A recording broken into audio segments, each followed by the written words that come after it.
എല്ലാരും ബുക്കിനകത്ത് നോക്കിയിട്ട് നമ്മള് ആ എന്ന അക്ഷരത്തിലൂടെ പഠിച്ച വാക്കുകൾ എല്ലാവർക്കും അറിയാം. ആ എന്ന അക്ഷരത്തിന്റെ കൂടെ പഠിച്ച വാക്കുകൾ അറിയാം. ഇന്ന് നമ്മൾ പുതുതായിട്ട് പഠിക്കുന്ന അക്ഷരമാണ് ഏത്? ഈ.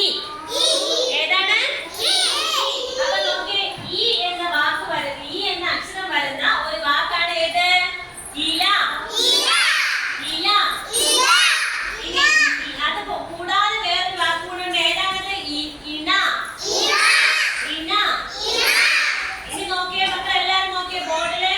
ഇവിടെ ഈ എന്ന അക്ഷരം എഴുതുന്നത് കണ്ടോ നിങ്ങള്? കണ്ടോ? അപ്പൊ നോക്കിയേ, ഈ എന്ന അക്ഷരം നമ്മള് എല്ലാ വാക്കിന്റെ കൂടെ ഈ എന്ന അക്ഷരം നമുക്ക് വരുമോ?